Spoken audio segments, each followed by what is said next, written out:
Ready? The Herb and Raj podcast is live tonight. NFL Yes, season preview with two experts, and Raj and myself will be sitting around. We're going to get started in exactly 20 seconds.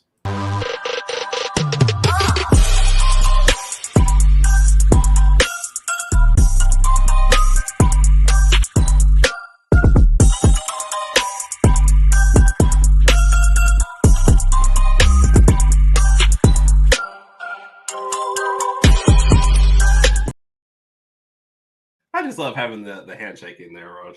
No. So Raj, continuing our previews, we've done all the college football ones. We have a trend here going though. We keep bringing on guests that are better looking than us, that are smarter than us, and more successful than us. Yes. But do you know the one thing we have that they don't have? I do not.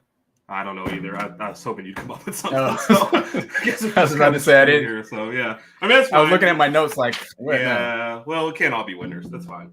Gotcha. All right, so let's bring them in here. Okay, so first up, Raj, Bo Jackson was named after him. Yes. Oh wow. He's the one, yes, that convinced Michael Penix Jr. to come back to school for his senior year, or to win the Heisman this year, possibly. And he is also the one that came up with the nickname Legion of Boom. And he used to run defensive drills. I knew it. I read something about that on the internet last night. I knew it was his Bo. Football talk with Bo. Welcome in, Bo. Bo, how are you doing tonight, bud? Doing great, guys. Thanks for having me on. Yes, sir. Bo, you've been talking football for like 4 hours now or something, like nonstop? Yeah, it's been a minute. Yeah, and I actually have to go after this. So I got asked to host an NFC North program because the original host wasn't able to do it. So last minute, I'm going to step in, host one more tonight, and then have a beer and some food and call it a day. There you go. Yes, that's the way to end the day. Well, we appreciate you jumping on, Bo. Absolutely. Thanks for having me. And then last but not least, Raj, she turned down the OC job at Dallas with the Dallas Cowboys with quote saying, "I've got better things to do." Wow. Sarah Connor from the Terminator. Okay. Yes, modeled after her and her life experiences. Okay.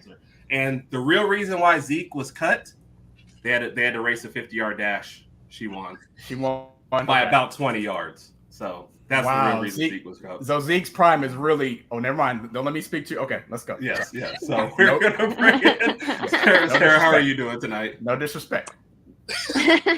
Yeah, that's all right. Well, you guys really know how to hype your guests up, so I'm excited to be here. I mean, I wish a single sentence of that intro was true. None of it is, but that's all right. I was thinking, how am I gonna, go second to Bo here? But now I'm realizing that you guys did the work for me, true or not.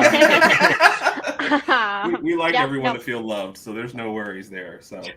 And last week when we did the intros, the first guest said, yeah, none of that stuff is true. The second guest said, at least two of those are true. I'm going to let you that. Yeah, it's two truths and a lie. So go ahead and claim it. If you beat Zeke in a foot race, we're it's cool. Claim that. I mean, I was a college distance runner. We didn't race, so can I say we beat him or not? It's out there. Who knows? I like it. We'll take it. All right, so we wanted to start off with letting you guys talk about your teams just a little bit. So we'll start off with you, Sarah, Dallas Cowboy fan. So Raj is a Dallas Cowboy fan by marriage, not by want. Yes. So are you buying into the hype for the 20th year? Is this the year? If you like, because they have, let's be honest, they've made some great additions this year. But do they get over the hump?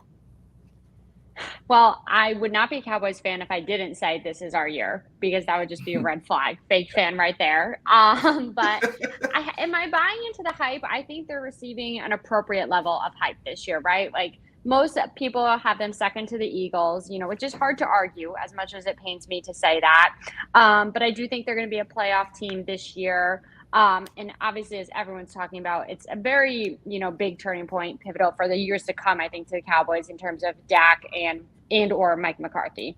So I think that's been like the real focus for all the Cowboys fans this year, and honestly kind of oddly coming second to any sort of aspirations of this is our year. Like the Super Bowl talks have kind of gone by the wayside. It's either seems to be kind of boom or bust, right? Like people are either expecting, Dak to really step up as well as Mike McCarthy, or no one's really talking about what happens if neither of those things occur. But that's the unspoken thing. So like you said, they've made some great offseason additions. Their defense, is incredible and bringing back a lot of their core players. So I think they're only going to continue, to dominate in that aspect. It's just a matter of whether Dak can keep the interceptions down, what Mike McCarthy does with taking over the offensive play calling, and really just how Dak performs overall. But I'm in on them, but I don't feel as good as I did last year. Last year, I definitely was feeling like, Super Bowl contention for sure.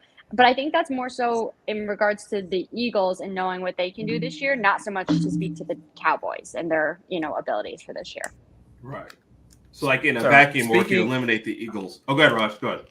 Yeah. No, I'm sorry. So just curious, speaking of Dak, do you think this is kind of like a make it or break it year for Dak? If they don't go deep every into panelist is like, yeah. I'm just curious because I've heard various people say like, oh, he's got another year left in it, we'll be all right, things that, etc. But I think, and if you do think it is a make it or break it year, how far do they have to go? Is it Super Bowl or bust, or can they make an NFC Championship game and then still be okay with Dak? Yeah, I think this is a unique scenario in that you could say like an NFC Championship game would suffice for him, but also is going to depend on like kind of how they get there, right? If they're beating, bad teams to get there, it's ugly. I could see, in Dak's performance, let's say he, hits the same number of interceptions as last year, or God forbid worse.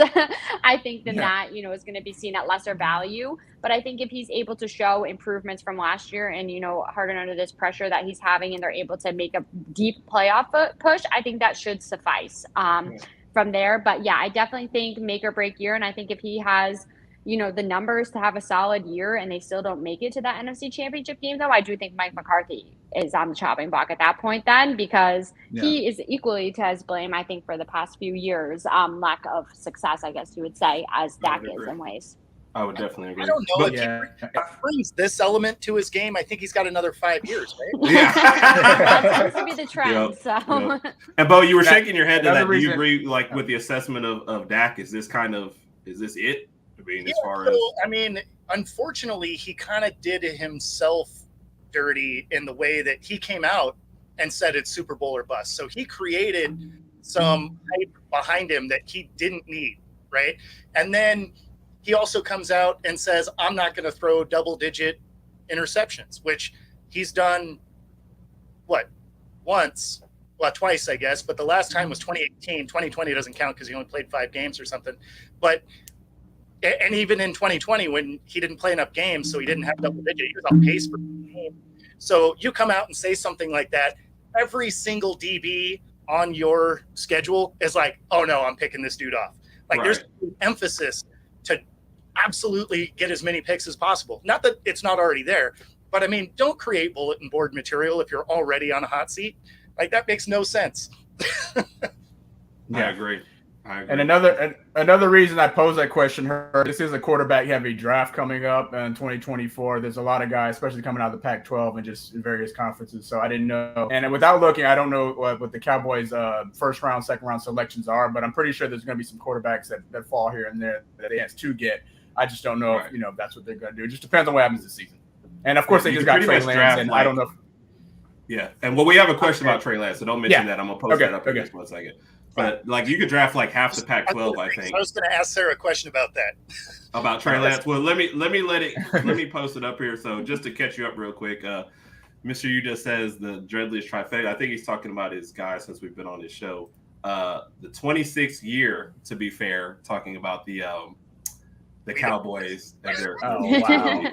We're getting real accurate here. He's like, oh, y'all are talking about the Cowboys already? Yes, sir. And then he asked the same thing, Super Bowl or bust. Yep. And Ricky says the same. This guy I work with, he says if Dak doesn't do it, he's out of there. So that says, yeah. And then the question, because we've already mentioned this for you, Sarah. Do you agree with any of the speculation trading for Trey Lance puts more pressure on Dak, even though Lance is unproven? And I know you can read it, but I have nothing else to do if I don't read it out. So I just wanted to feel wanted for a second. Yeah, I definitely think that one came, in my eyes, very far out of left field. Just enjoying a nice Friday night, and all of a sudden I come inside, my phone is absolutely blowing up with the news of this. Everyone being like, "What's going on here?" But, I mean, in a way, I hate to say it, but yes, I mean, but again, that's the narrative we're taught to read, right? Like whenever there's a quarterback in question, and then the team drafts a quarterback, whatever reason they see behind the scenes, we see it as a pressure application and a psychological warfare component here. But I don't know. I mean, to me, Trey Lance is such a big question mark. I guess if they felt there was potential for him, I have a lot of trust in Cooper Rush as their backup quarterback. Right. I mean, we have no reason not to see that. So to me, I was kind of like, this is just seems like an odd move, but I do think it gives them a little bit of security, and I guess maybe that slight push in Dak's direction. But again, I do feel like, I don't want to say yes, because I do feel like Jerry Jones has a lot of trust in Dak Prescott, and they seem to have a very good, open relationship. So I'm not sure he'd be willing to take that step to kind of give that more public, I guess, Right. negative attitude in that regard. So I think we see it that way. I don't think it's necessarily the case, but it's hard to defend otherwise because I don't really have any other explanation for it. Right. And then added to that fact, though, I want you to comment on it looks like he didn't let anyone know that he was doing this, not the coaching staff, right, not the play, not Dak, like anybody. So what he just, not that we don't expect Jerry Jones to go rogue, but this seems like a big going rogue move, especially like you said, Cooper Rush has done great as a backup. I think he's far exceeded anything you've wanted as a backup for the Cowboys. Yeah. So I cannot explain what Jerry Jones is doing when he decides to go for Trey Lance. No, sometimes he just likes to go for those big. It's not a I don't want to call it like a blockbuster move, but like it's a title grabber, like big media news, sort of thing. I think Jerry just likes to shake things up a little bit in that regard. He is getting up there in age too, so it's like these decision making clarity sort of things. Who knows? But yeah, I think sometimes it's just to get the Cowboys' name out there and in the mix, whether it really makes sense on a practicality level or not. Yeah. Bo, you agree with that? Or I see you shaking your head like with the whole Trey Lance situation? Yeah, so the narrative is hilarious to me. So somehow Trey Lance is going to be pressure for Dak, right? Who, if you look at the stats, he's Cousins with more cameras on him, right? Like his stat line is Kirk Cousins. So It's not like he's a scrub, right? Cooper Rush comes in last year and he wins 5 games, goes 5-1, something like that, right? Like, so it's not like he played horribly. And you're trying to push a narrative that this guy that couldn't beat out Sam Darnold for the second position on a team is somehow contending for the first. Like, you guys are out of your mind. I don't know what planet they do that on, but it's not ours. So, I think it's a narrative that is hilarious and makes no sense. Plus, some people were trying to spin it as, Dak gets hurt, so you're going to go get a guy that's managed to play 4 games in 2 years because he gets hurt? Like, what are we talking about? So, no, I think he's more of a security blanket, a project at best. It really cost him nothing. Besides, if there was true, faith in him, you have to think that the Niners would have wanted to keep him, considering they gave up 3 firsts and a third to go get the guy. Yes. They had the most incentive to have this guy work out than anybody. Right. So if you can get a former first-round pick for a 4th, you take a flyer on it. I mean, because a lot of 4th-round picks don't work anyway. Yeah. And I agree. I want to say that it's more like the trader in him that's like, let me grab something that you wasted money on or whatever. So more than anything else. You have a couple questions or a couple comments and then one question. So any QB for Dallas will face the same pressure. Yep, that was early to the comment. He doesn't have the experience. I think that was about the Trey Lance getting over there. Would want your QB to be confident, of course, speaking with the whole Dak situation. And then you actually have a question with Dallas. Do you believe one of the biggest issues with the Cowboys is their spending, how and what they spend their money on? I don't know if that's specific to the Cowboys per se. They've definitely been more recent examples, Dak and Zeke's quarterback, but that's kind of been an overall trend that I feel like we're getting away from. They just happen to fall more recently into it, especially with Zeke's contract. Right. But I mean, the amount quarterbacks are getting paid is just ever increasing, with each QB that's signed. So I don't really think that's specific to Dallas, but yes, if in regards to Zeke's contract, I do think that obviously was a huge kick in the butt for years. So I think, but again, that's also something we're moving away from. You see these huge contracts, but then busts like the Todd Gurley's, obviously Zeke. We're not running back to a whole separate debate from there when getting paid, but.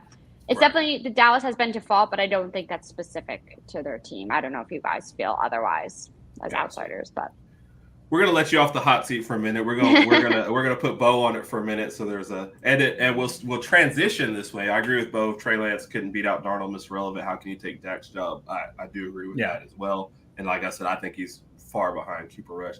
So Bo, right now, are you more excited about the Seahawks for this year?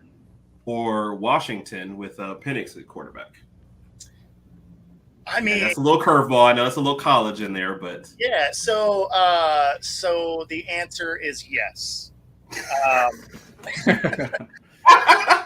So I like what the Hawks are doing, especially building forward. Right, this year should be a step forward, but everybody's young, so it's something sustainable. When it comes to the Huskies, I'm excited about what they're going to do, especially considering this is the last year of the Pac-12, right? The Pac-12 may loosely exist, maybe, but they won't be in it. So there's a lot of tradition that ends after this season. So if they could find a way to take that last Pac-12 championship would be pretty awesome. And they're a good enough team to have contention for the national title. So, obviously they got some teams they got to beat, but they have the players to do it. So I'm really excited about what the Huskies can do, but I'm an NFL guy at heart. So the Seahawks would be my favorite to watch for sure. But yeah, that's why I said yes, because they're both exciting in different ways. I got you. Roger, do you have one, or are you about to? Go. Okay. What is your kind of outlook for the Seahawks? It feels like, to an outsider, Geno Smith is kind of like a bridge quarterback, but they haven't picked like the next step person. So kind of where do you feel like the Seahawks are at right now? They clearly feel like a playoff team, but not like a championship contender. Am I 100% wrong? Is that the read? Like, where do you feel like they're at right now? Yeah, so they are a good team. They're a very young team. Right. So they ended up with a really nice draft last year, ended up with a good draft this year. So there's some things surrounding this team that is interesting. One, Geno, obviously he played out of his mind last year.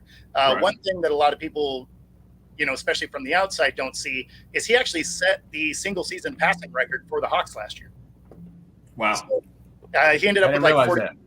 No, I didn't. Especially not with Russell Wilson in it. Like, did we get rid of Russell Wilson's stats? Or is this actually the truth? No. It's actually a thing. Yeah, he threw for like 4,400 yards or something. Like, it was impressive. So what I like about Geno, and I wasn't a big Geno fan coming into the year. I was like everybody else. I was like, we know what Geno is. Let's give Locke a shot. Let's see what we can do. So clearly they saw stuff in practice that the rest of us didn't. But the things that were good about Geno, which is intriguing going forward, is the things that he did were very duplicatable things. He was smart with the football. He distributed it around very well. He would throw it out of bounds when needed. He was athletic enough to be able to extend a play. He didn't win games by, running for 80 yards or throwing some monster balls down the field or anything like that. He made smart football decisions all game, every game. So that's something that you can take year to year. So, and until guys started getting hurt at the end, they were a top 5 scoring offense. So, I mean, like, if you remember their game against the Lions, no defense decided to play that day, and there was, almost 90 points scored. So there's a lot to like about this team. I think the biggest question mark is, have they done enough on the defensive side of the ball, specifically the front seven, to make this game or make this team really able to compete with some of those top flight teams? And why I say that is most of the year teams were able to run for over 200 yards a game, which is insane. And they couldn't stop a tight end to save their lives because the middle of the field was just really wide open. And in this offseason, whether it was the draft or free agency. They brought in three linebackers, four, defensive line. So we should see this defense go from a 30th ranked defense to about 14th to 16th ranked defense, and that should be enough to really get them into a next step. So their schedule's a little harder. So instead of being a 9-win team, they'll be a 10-win team, probably finish second in the division. I would imagine they are a divisional round exit. They'll probably win a wild card game, though. I was going to say, is that defense going to be good enough to get them to win the division or what? But I think last year I picked Seattle as one of my wild card teams, though. Yeah, I had them just missing. I had them before the season at 7 wins. Okay. And we have to show some love to our boy Hoda. He brought his Lions Super Bowl tickets today. Sarah's laughing. Sarah, do you disagree with this purchase, or is he jumping the gun just a little bit? I mean, I love the excitement that he's bringing to it here, but I don't know if I'd be going that far yet. But hey, get the tattoo. I mean, I feel like a lot of people are high on the Lions this year, but I don't know if we're going that high. But I think the Lions are going to have a successful season. Yeah, I agree. Now, if they do make it to the Super Bowl, I'll come back and apologize. So. Yeah, well, we love our boy Hoda. So Ricky is trying not to be as nice. Bad purchase, but he's gonna bring it to you. So yeah. But one last question with the Seahawks. Then, what is the long-term outlook here? Do you feel like keeping Geno for a couple more years? Is that's kind of where they're heading? Obviously DK Metcalf, is that going to be a person to continue to build around offensively? Where do you feel like they're headed as far as how much is DK signed for? I'm not sure of his current contract. So, I don't remember his contract numbers offhand. Okay, but yeah, he has some decent money. I'd have to look. I don't remember offhand. But long term is actually kind of an interesting question for the Seahawks.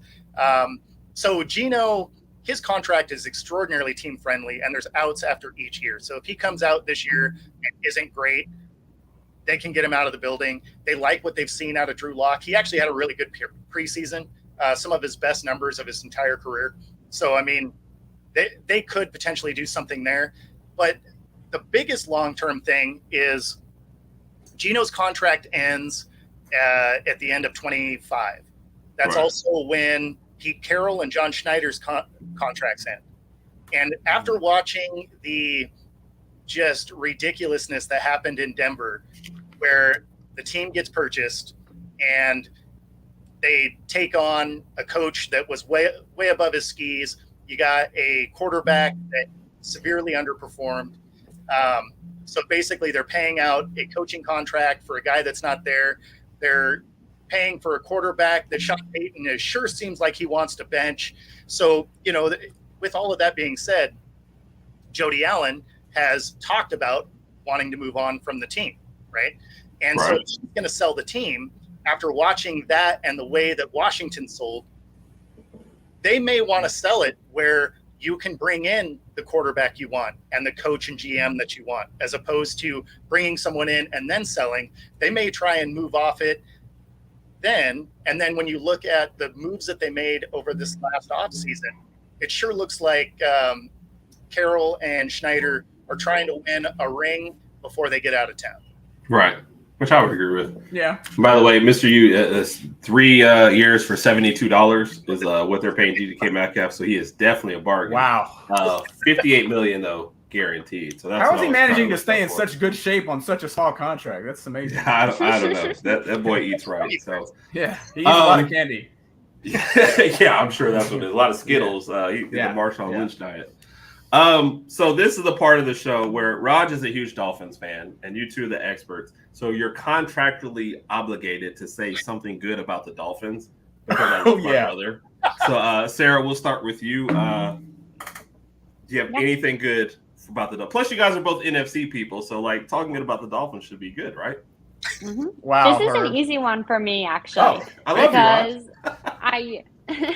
I don't even have to lie in that I'm saying I actually do have them as one of my sleeper picks to make it definitely into the playoffs this year, which I think a lot of people are writing them off even in that regard, just because the AFC East the AFC sounds like it's going to be a very tough division as always, but especially Bills, Patriots are always a question mark. I think those two finishing ahead. The Jets also super question mark there. We don't know where they're going to go, but I think the Dolphins are going to pull it together. I think they people have been counting them out. I think that's some good kind of bulletin board material for them. So it's going to be a tough division. They'll probably beat up amongst themselves, but I did have them coming out as one of my AFC playoff teams for this year. Well, thank you, Sarah. I appreciate that. Bo. The thing is I actually agree with Sarah. So they will be a wild card team, provided Tua stays healthy, right? Like that's always the question mark. But there's a ton of speed on that team. There's there's a couple of pieces that you would have liked to have seen them pick up. Like I would have liked to have seen them get some extra running back help, especially with the amount of running backs that were available. So the fact that they didn't pull the trigger on one of them was a little surprising. But they're a good team. They got a lot of speed. And, if you looked at last year, when Tua was in, they were winning games. Mm-hmm. So if Tua can stay on the field, I think they are absolutely a wild card team. If he gets hurt, then you're calling it an early year. Yeah. But I think that they did enough things to surround him that he has a better chance to stay healthy this year. At least here's hoping, right? Yeah. No, I agree. Herb knows how I feel about the Miami Dolphins situation. I'm wearing my Tua jersey, so I agree with both what you guys said. The season is going to be dependent on Tua and his health. My concern for Tua, and this goes back to his Alabama days, is can't get rid of the ball quick enough. If for people who have been following Tua as long as Herb and I have, Tua's always been somewhat of a risky kind of quarterback. He wants to make that deep touchdown pass that he did at Alabama, and then obviously his receiving core at Alabama is one of the best receiving cores that we've seen in a long time. But things don't work out like that in the NFL. The time everything's faster. The DBs are faster. The defensive linemen are faster. You have to get rid of the ball quicker. And I think this kind of alludes to the running back situation. I'm okay with Miami's running backs.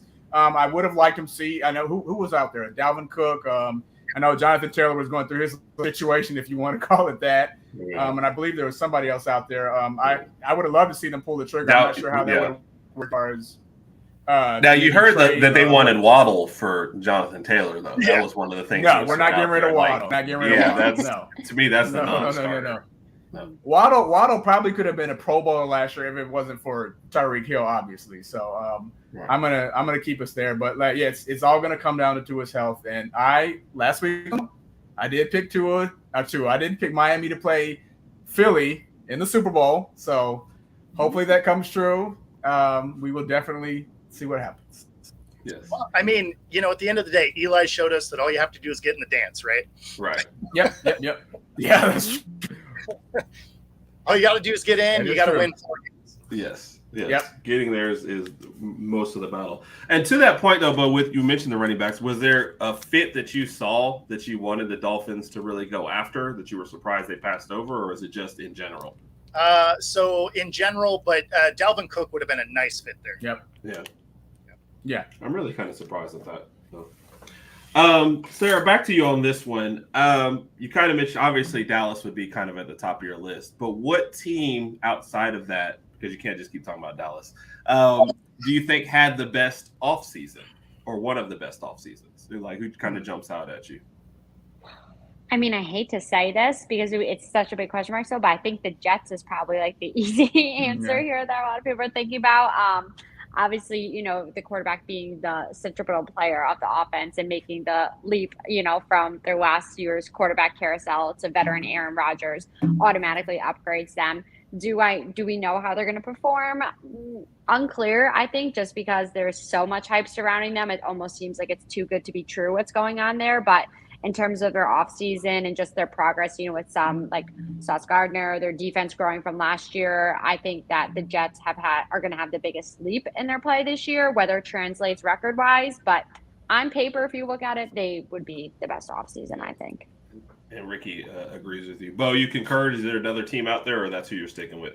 No, the Jets, that makes the most sense, especially because how bad their offense was with the quarterbacks, if you want to call them that, Wow. that they had. One of which, Raj, you guys picked up, right? Oh, you didn't want to talk about that. No comment. Okay. Yeah. Facts. They're just facts. Go ahead, Bo. Sorry about that. Didn't mean to cut you off. Yeah, no. So I really like what the Jets did there. Who knows how they're going to play together, obviously. The other team that I really liked their offseason was actually the Eagles. They managed to, with the things that they lost, basically be able to fill those gaps. And then of course they basically have the, national championship Georgia defense at this point. So I mean, hold on. That's grounds for getting kicked off the program. We'll have no more of that. Yeah, we can't tolerate that Georgia talk here. I mean, Alabama. Y'all watched the draft though, right? It's funny. Every time they drafted a Georgia player, I was using the restroom. I didn't realize that. So, yeah. My cable kept cutting out right at that moment. Like lost my internet. So. I was gonna say you must have had some Taco Bell or something because man. Hey. So on the flip side of that, Bo, started with you on that, and I don't know if you saw it. Ricky also agreed with you on the Eagles. He's also an Eagles fan, though. So I was gonna tell Sarah look away while I post this comment, but I think she's trying to this one. Who do you think had the worst offseason then? Like who really kind of backslid, Bo? Worst offseason. I'm kind of leaning towards the Pats. That's what I was gonna say too. They did some weird stuff in the draft. Obviously, in the middle rounds, they pick up a couple of kickers. They drafted like every guard available, which was weird. I think they drafted 3 or 4 guards. I feel like Belichick is just like trying to prove he can do whatever he wants and still win, and it's just not working at this point. I mean, to be fair, their lines are going to be nice though. Just nothing else. Going to be good, but yeah, I'm kind of leaning towards the Pats there. Yeah. Sarah, you agree, disagree, or who do you have as? I'd have to agree again, like on paper, but again, with it being Belichick, I feel like we all think there might be some mastermind plan behind it all that we're just not smart enough to know what's going on. So he'll probably go out there and prove us all wrong. But I'd have to say, if you're looking at it on paper, I think they're a pretty easy choice there, just based on what they've done. Yep. And did the Pats ever get like a real certified backup from Mac Jones? Because I know that Matt Corral and I think Zappy is back in the mix. So they're both on the practice squad. Yeah. Okay. And don't forget they did pick up Zeke. They did. They did. Yes, but unless he improves his 50-yard dash time, like it's just not gonna work out for him. Weren't you listening to the intro? Ricky throws out Green Bay as a possibility. What do y'all think about that? I don't know. I don't know if Jordan Love is going to be that guy that they need him to be. I think he's had a pretty decent preseason, but I just don't know if that's going to translate over into the regular season. So I'm not sure about that one. Everybody else is kind of shaking, like, we think that's. I mean, I didn't hate their draft. Like, it wasn't a terrible draft. You just have no idea what Love is. Yeah, right. So until we know what that is, we don't know if their draft was any good. Yeah, exactly. Agree. Yep. I've been listening a lot in the morning, so I kind of know where Bo's heading with this. So I'm gonna start with you, Sarah. How do you kind of break down the rookie QB class coming in and the fact that it looks like all of them are going to have to start, to start the year, and I preface that by saying I'm used to, like the days of, all right, we drafted you first round, first overall, you're going to sit for a year before you get out there. And now all of a sudden it's like, hey, here you go, buddy. You're start a preseason. Good luck. Yeah.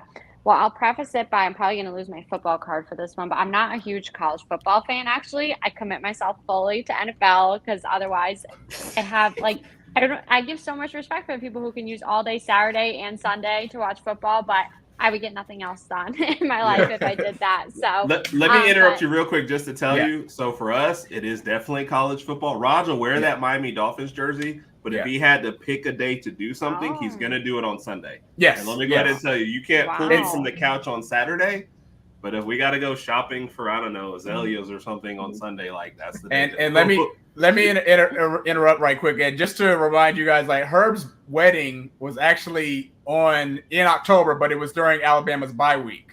Yes. So, yeah. That was the only stipulation. In all seriousness, a lot of diehard college football fans, especially Alabama fans, will not get married when there's a game going on. It's just not going to happen. So that is funny. I believe it. That you guys are sitting over there. You're like, yeah.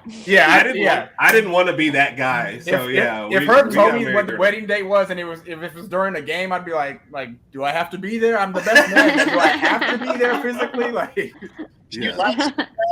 yeah.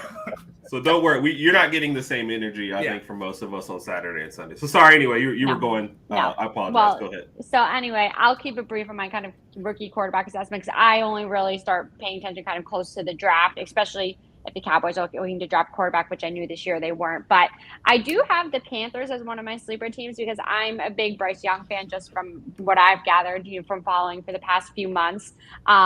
I think there's definitely still some question marks around him in that offensive scheme, but I do think he has the best opportunity out of the rookie quarterbacks to really excel and grow. And I think when you're starting fresh as a rookie, like the confidence is everything, and just being plopped into a system where you're not having too high of expectations. Obviously, you want appropriate, quarterback protection and competent coaching and everything. But I think Carolina is like the perfect starting place for a rookie quarterback to kind of come in. They're very weak, division. So that allows you to kind of get your footing and ground and, hopefully they're in it for a playoff push, which just kind of gets the ball rolling from there. So I'd say coming out of it, Bryce Young is who I'm looking at to have the best season out of all of them. And to me, also the Texans just still seem like such a dumpster fire that it's hard to imagine Stroud having any sort of season there, but maybe that turns around. Yeah. And Bo, you kind of go ahead. So I'm not as high on the Panthers, but I think they're going to struggle quite a bit. The Texans are too. The Texans were obviously so bad last year. They're another draft away from being truly competitive. That being said, they'll probably surprise a couple teams this year. And then, AR-15 with the Colts, like that is a horrendous situation for that kid. He's an unpolished thrower. He's going to have to go out there and play hero ball. That is just not going to be great. He's going to throw a lot of picks. Honestly, probably the best situation for a rookie quarterback coming in is Stetson Bennett because he plays so close to the What is Bo doing? What? Bo? No, check it out. Because Stafford he's talking about a Georgia guy. Here we go. I mean, no. Listen to my reason, and you'll know what. So he plays so similar to the way Stafford does, and there's no way Stafford stays healthy all year, right? Yeah. So your guys that surround him don't have to try and change the way they play, right? Your offensive line gets to use the same blocking schemes that they do for Stafford. If you were going to have a guy, come in like an AR-15, and then you have the guys that were originally going to start in front of him, they're not super mobile guys. All of a sudden, in the middle of a game, when they have to make a transition and then moving forward, they have to completely change the way their blocking schemes are up front. That is really hard to do, especially mid-season. So for success out of the gate, Stetson Bennett gets to sit behind Stafford, who has been a stat monster his entire career, make really good football decisions. Right. Oh, no, it's not that. It's not that we disagree with your assessment.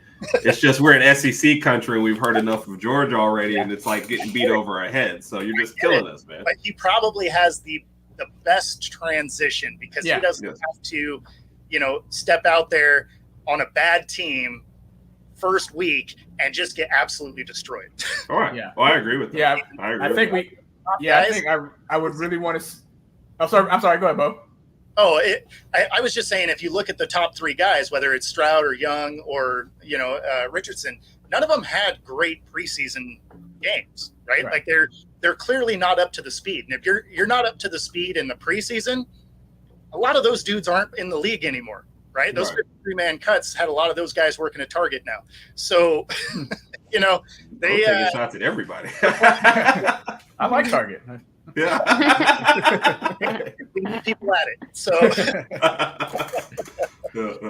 and out of that group, I really feel the worst for Richardson because it just seems like he's getting thrown in way too early. He wasn't great in college, and he's getting thrown in too early, and then he has a chaotic situation. You don't even know if the running back that he can lean on is ever even going to get out there. So Oh, go ahead.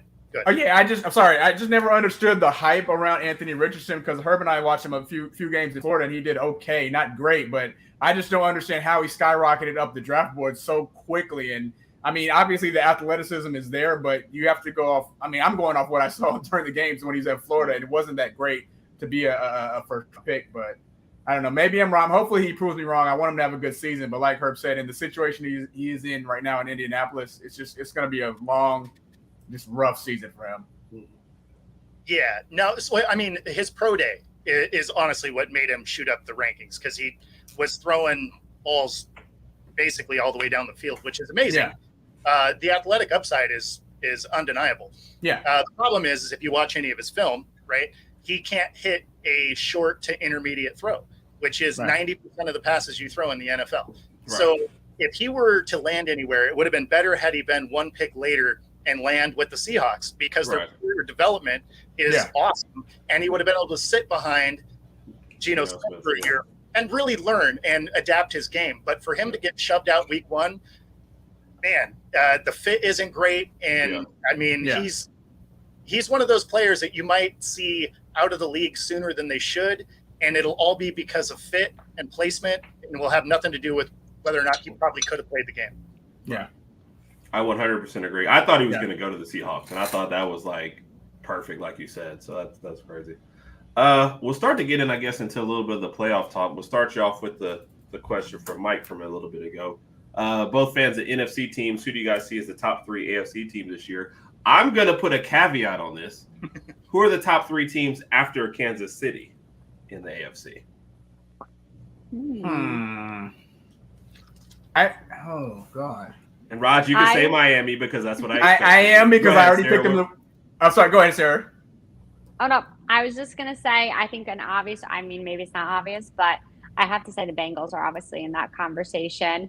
Yeah. I think the Ravens. They're actually one of potential. I go back and forth on who I think is going to Super Bowl from that division, and I think we all just try not to pick the Chiefs. But I think third team coming out of that would probably be the Bills. I think their Super Bowl window is closing, and I think this is the year they make that push and get it done and hopefully get to the Super Bowl, if not at least the AFC championship game. Yeah, so we're doing the 3 behind KC. Is that where we're doing? Yep. Okay. Yeah. So yeah, I would do the Bills, the Ravens, and the Bengals. I think the Ravens actually win that division. I'm gonna go with Miami, Cincy, the Bengals, and what about Jacksonville? Yeah. Like win their division, yes. One of the top teams in the AFC, no. Yeah, is how I feel. About it. The reason I put Jacksonville over Buffalo is just simply because I want Miami to win the division, so I didn't want to pick 2 from the same conference. That's all. So I'm just splitting them up. But I think, like Sarah said, I think Buffalo's window is really closing. Buffalo has been clawing at the Super Bowl the past few years. I just don't know if it's going to get it done. If they're going to get it done this year, so. Yeah. And Ricky kind of weighs in with you. Bengals, Buffalo, Baltimore. And then your Cleveland fan out there says boo to the Ravens, which is just to be expected on here. So, and now there's a side talent go can't deny their talent there first. So I'm gonna let you guys. let them hash that out. in the comment. And Ricky actually believes that he likes what you were saying about him. So yeah, there was one in there. I guess I'll get to the other rookie quarterback conversations, but I guess now it's a good time to just go through it. Give me, and whoever wants to go first, we'll start in the AFC. Who are your division winners this year in the AFC? Go ahead, Sarah. So all of a sudden, it's ladies first. Is that what? Yes. So we're going easily. The Kansas City Chiefs. Obviously, I think it's hard to argue there. Although interested to see what some of the other teams do in that division, but you can't just Andy Reid, Patrick Mahomes. As long as they're there, they're winning that division. I'm going to be moving on. Bengals. I think I alluded to that before. They're one of my Super Bowl teams. I think the Ravens. I guess sorry to our Browns fan out there. And then I think it's pretty easy, but this AFC seems to be a little bit more concrete than NFC this year in terms of division winners. I do think the Jaguars come out of their division again. Yep. Exactly. I think you said it perfect, her, but they're a pretty easy shot to win that division. After that, Probably not much, but I do think they're trending up, and we saw that late push from them, at the end of last year. That has everyone feeling a lot more confident, and I think Trevor Lawrence is only going to continue to grow for them there. Doug Pearson's been doing pretty well coaching, so I think they pretty handedly win that division this year. And he's got Calvin Ridley back. Yeah, that's all we care about, right? So give me, what was that? So KC. Yep. Bills. Yeah. Bengals. Oh wait, did I skip them? Because I thought you said Bengals and Ravens in there. That's why I was thrown off. Oh wait, I did skip. I'm sorry. I have my notes all over here. So I do want the Bills. Okay. I want the Bills from the AFC East. Okay. And I then thought it was just Bengals, my old hearing that I'd missed. No, I have two different like pools going because I can't decide between the Bengals and the Ravens in terms of who I want coming out of the AFC. Right. So I have two different schemes for my podcast and here and there. So yes, but the Bills can't disrespect the AFC East. Yeah. Bo, what do you got? So I got the Bills, KC, the Ravens, and the Jags. I mean, I'm not high on the Jags doing anything in the playoffs, but you got to keep in mind this is basically Trevor Lawrence's second year. I don't count the first year dumpster fire with Urban Meyer. Like that was a ridiculous year. No one would have had success in that situation. So I really kind of took last year as his rookie year. So he should make that jump. He'll be a lot better, but again, he's not going to be able to hang with the other top teams today. Yeah. Right. And Ricky wants to know what's that defense looking like for the Jags. I mean, it's all right. Like it's a solid defense, and their division is terrible. Trash, yeah. Yeah. I was a Titans fan. I really wanted to root for them, but they needed to either pick. To me, they needed to pick rebuild or like go all in, and they were just somewhere in the middle and had no. Well, I mean, this is their last year to do anything, and then they lose their entire team. So but it seemed like they shed at certain parts, and then kept Henry and Tannehill, and I was like, get rid of both of those and just go and lean into the rebuild. You got two young. They couldn't find a trade partner for Henry, which is so crazy when you look at the running back situation this year, because they were actually trying to trade Henry to the Eagles. Could you imagine that Eagles team with Derrick Henry on it? Lord have mercy. Like I wouldn't even have to watch football. I'd just be like, oh, cool, the Eagles are going to go win. Nice. Yeah. I don't know. I think that Dallas is going to have a pretty good defense. So I know Sarah will be happy about that. Raj, who you got? Who are your division winners in the AFC? AFC East, I have, what a surprise, the Miami Dolphins. I just love your dedication, Raj. I love your dedication. Thank you. In the South, I have the Jags. Of course, in the West, with everybody else, I have the Chiefs again. Yeah. And then Bengals or the Ravens? I said the Bengals. Oh, okay, sorry. Yeah. So who's everybody's wild cards then from the AFC? I did have the Dolphins in there. Oh, go ahead, Sarah. I'm sorry. She said she's going to throw you a bone. She didn't have the Dolphins before she came on the show, but you persuaded her to pick the Dolphins. I think the Chargers are another question mark there. I think, they're a team that I think everyone's hoping to see take a leap this year. And if not, then I think they're going to be even more hot waters from like a coaching standpoint, and hopefully not from Herbert, because I think he's done nothing but for himself, but from there. So I'm hopeful that they can pull it off this year and make that wild card push. But even then, I think, is that sufficient for Chargers fans? I still have yet to meet a Chargers fan. We're looking for one actually to come on our podcast. They seem to be far and few in between. But yeah, I'd be curious to see what Chargers fan think they think expectations should be for this year. But I see them, definitely making the playoffs from a wild card perspective. Bo, who you got wild card wise? So wild card on the AFC? Yes. So I have the Dolphins. I have the Bengals, and it's kind of a toss-up between the Jets and the Browns, just because both those quarterbacks, you don't know what they're going to be, right? Is Rodgers going to be the quarterback from last year, or is he going to be I don't think he's going to be MVP, but if he's somewhere in the middle, the rest of that team is good enough. Just competent quarterback play probably gets you that last spot. But if Watson comes back and he's even, 60% of the way he was in Houston, then, that's a really nicely built team too. So it's kind of a coin flip there. I'm kind of leaning towards the Jets though. Gotcha. Ricky will weigh in with the Buffalo, Miami, San Diego. I'm also smiling because there's a small little fight going on in the comment section about the Browns and the Ravens. So Week 10 should definitely be interesting in there. So they do have on the Chargers front, though.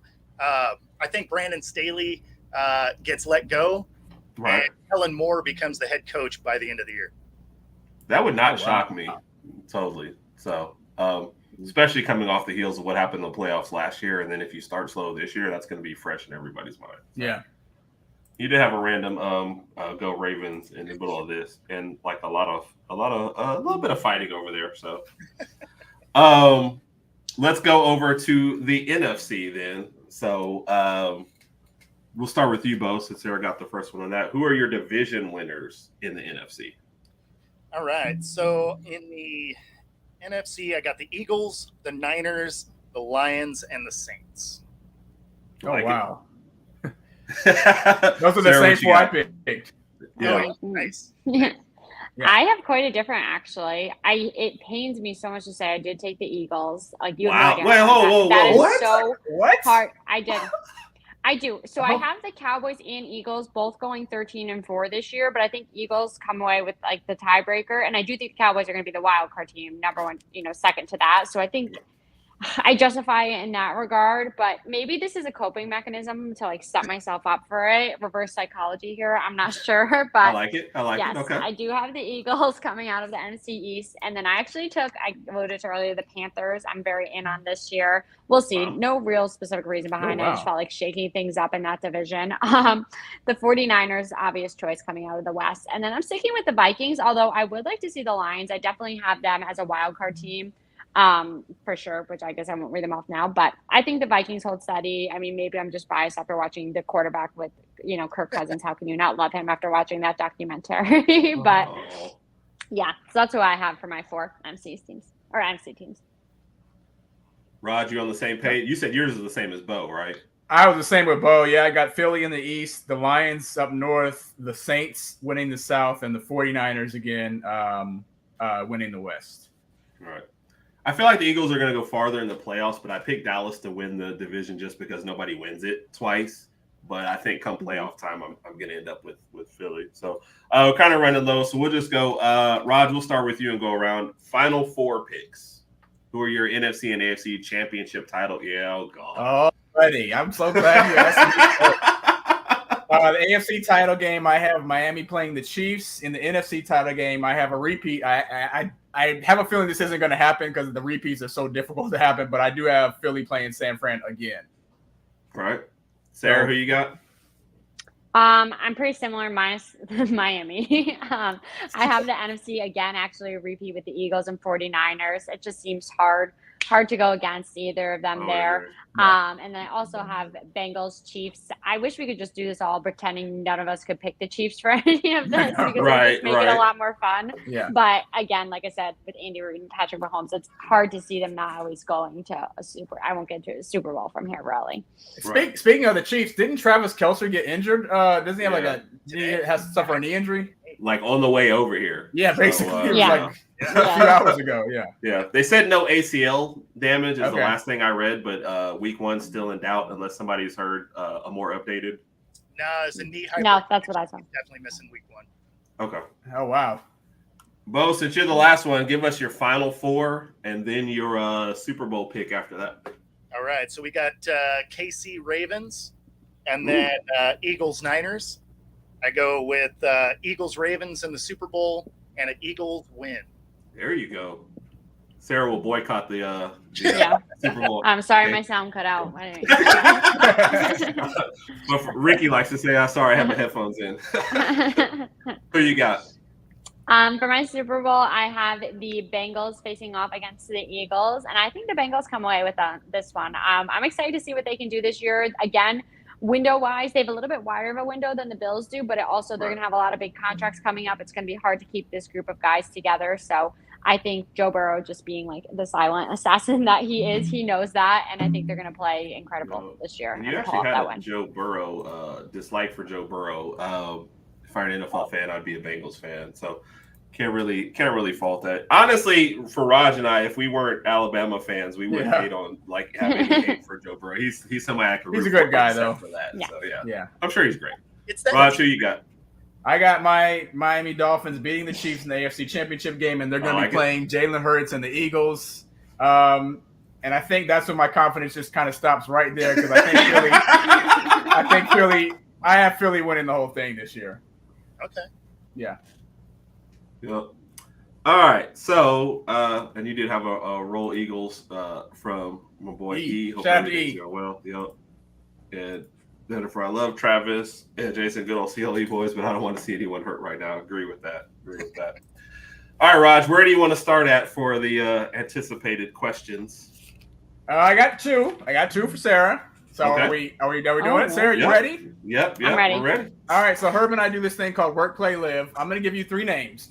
You have to tell me which person you would rather be your coworker, which person you would want to hang out with, and which person you would want to be like your next door neighbor. Okay. All right, so we're going to do QB Dallas Cowboy quarterback edition. Jason Garrett, Tony Romo, and Dak Prescott. Work, play, live. I think coworker Jason Garrett. He would keep the morale high with the clapping. You know, they might get a little annoying after turning your a while, TPS reports, guys. Like, can't you just see him being like regional manager vibes? You know, everyone in there. Neighbor Tony Romo just seems like he'd be like good neighbor guy. You know, just out maintaining his yard very well. Helps plow your driveway, snowstorm, that sort of thing. So I guess did I skip one? And then you're going. Yeah, you got play, and that's Tony Romo, and you were heading out on Friday night to the bars. Dak. Yeah. Okay. I mean Dak. I'm sorry, Dak. That's the obvious one. Whatever the best category is, that's Dak. Dak seems like he'll let you have fun, but not too much fun. He's like, okay, you've had it too much. Come on now, time to get the Uber. That's true. Responsible. He does seem more responsible. Okay. Well, piggybacking off that, Bo, you've got the Seahawks edition of the same game. Okay. So I gave you Marshawn Lynch, Russell Wilson, and Pete Carroll. All right. So I guess work. I'd go with Pete Carroll. Just the energy alone would be awesome. Neighbor, I guess, would be Wilson because. The dude's worth like $500 million. He's probably got stuff I can borrow. And then to go out, I feel like a conversation over a beer with Lynch would be hilarious. Yeah. That's a good one. I agree. Good choices. I agree. All right, Sarah, second question. So we all know that the Cowboys have been labeled with the moniker of the America's team. I guess that happened back in the 70s, whatever the case may be. Let's just say that they were no longer America's team this upcoming season. Who do you think would be able to back them up, and who do you think would be able to hold up the label of America's team other than the Cowboys? This is a tricky one. I don't know if I could be totally biased living from New York, but I think it would be the Bills. I think they have a good long-standing history. And I say this in a different regard of America's team. Like, they haven't had the same success necessarily, but America's team, like, everyone seems to get behind them. Maybe AFC East fans feel differently and don't like the Bills, but, like, they're a pretty likable organization. They have the red, white, and blue color scheme. Maybe that's what's just really pulling me into this pick. But yeah, I just think that, they have a solid history, long-standing franchise and organization, good Super Bowl window, big star names. So I would go with the Buffalo Bills. There's probably better picks out there, but I had to go with whoever came first into my mind. That's an interesting pick. Raj, I have a follow-up to that. Yeah. Do you feel that she just smacked you in the face by picking Buffalo in the same Somewhat, as Miami? But I knew she wasn't going to select the Dolphins. That's just kind of odd. No. Here come America's team coming out to sea. Like, that's just kind of weird. But no, I respect that. Buffalo, yeah. Cool. Okay. Bo, somebody comes to you, a mysterious benefactor, and they are ready to support you full time as you're with your podcast, with everything you're doing, producing whatever you want to do, right? They want to know the number that it's going to take for you to switch your allegiance to Washington State even though they don't have a home, and let's say the Arizona Cardinals would be your two teams. What's it going to take? If they write you a $400,000 a year check to go ahead and switch over, and you have to burn all your current Seahawks stuff and Washington stuff. Do I have to admit this to like other humans, or yes, like you are going to be the face of those two organizations? You won't even be allowed to watch Seahawks games or Huskies games unless they happen to be playing the two teams that you're supporting now. $400,000 a year. And you have to get rid of all current memorabilia. So is there like involved? Like I feel like there's a lot of qualifiers. The fact that he's thinking of he's linking. Yes, like that. Somebody will come to the house and collect that. I mean, and they might throw it in the trash right in front of you. Yeah, I feel like you might get beat up. I don't know. Yeah, no, I mean, $400K, no. Maybe if you put like a 1 in front of that, sure. I mean, we all have a price, I guess.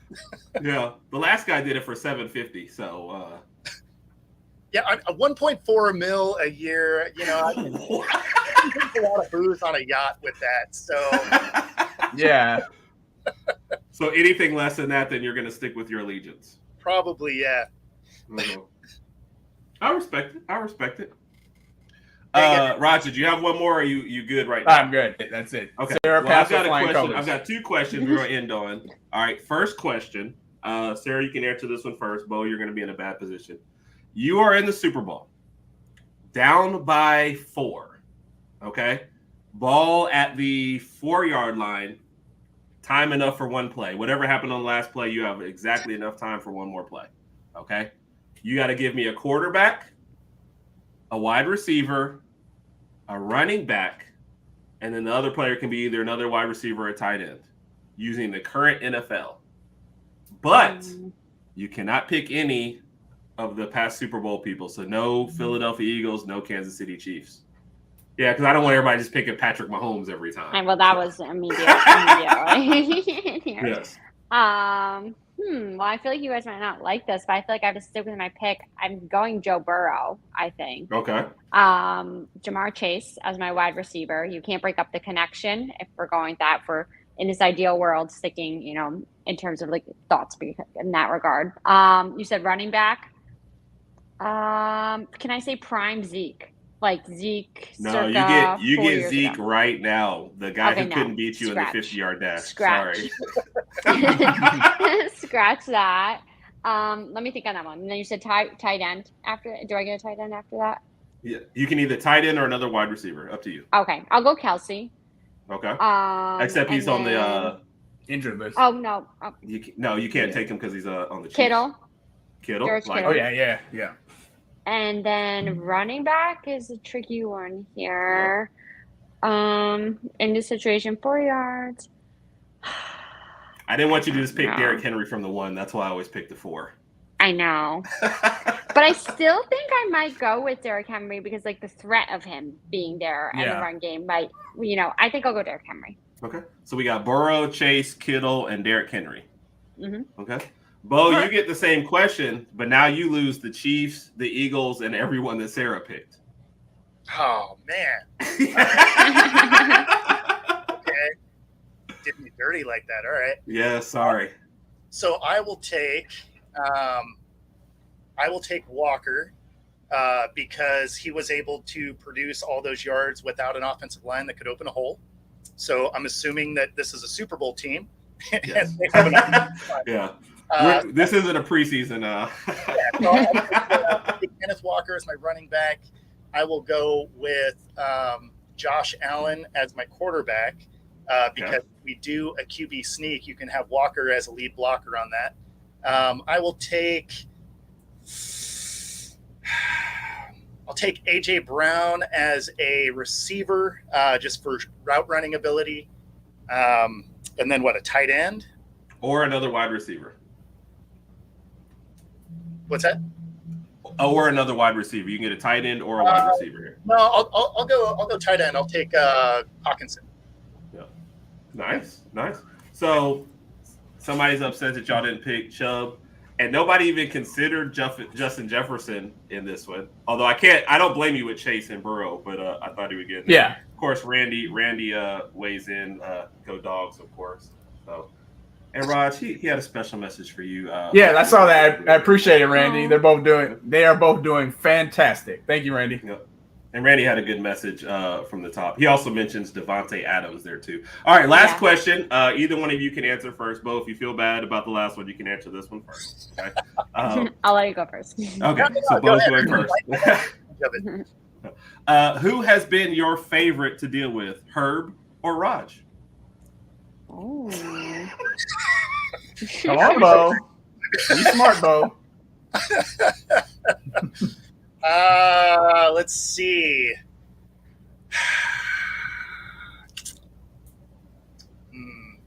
Yeah, we got another one where we just say yes, right? Are you just going with the yes answer? Yes. With the yes. I have an answer. Okay. And this Herb though, I don't know. I'm gonna have to go Herb because Raj took the Eagles to win the Super Bowl. And I can't get past that. You didn't give us your Super Bowl champion though, so I don't know. As long as this is pending your Super Bowl champion. Okay, hold on. The Eagles. So who are you picking, Herb? What I'm going to do is I'm going to click in broadcast. Oh, wow. Out of all the shows we've ever done, that's my first vote. So I'm leaving it like that. You know what? I'm picking the Cowboys to win the whole thing. So there you go. That's what there we go. I made the right choice. Until Sarah logs off. Yeah. Yeah, basically. And then I'll say, I was probably going with the Eagles. Sorry, buddy. We appreciate y'all both for coming on, being so willing to do that. Start with you, Sarah. Tell everybody where to find you, what you're up to, what's going on. Yeah, so you can find my podcast with my co-host Sasha. It's the Play Your Yards Right podcast on Instagram, and then we're also available on Apple, Spotify, or you can find us on my Twitter, which is @thefootballgirl. Thank you, ma'am. And Bo, what you got for us? Yeah, so you can find me on my channel, which is @football-talk here on YouTube, and on every social media at Football Talk with Bo. Thank you both. We appreciate y'all both. That was a lot of fun. Appreciate it, man. Obviously, we're college guys, so anytime we can get a little more NFL knowledge, we appreciate it. And we didn't even talk Alabama versus Texas just because we love the two of y'all so much. So definitely appreciate y'all being on here. Right. Herb Raj podcast will be back next week, Tuesday, 7 p.m. Until then, everybody have a wonderful night and roll tide. Roll Tide. Take it easy, guys.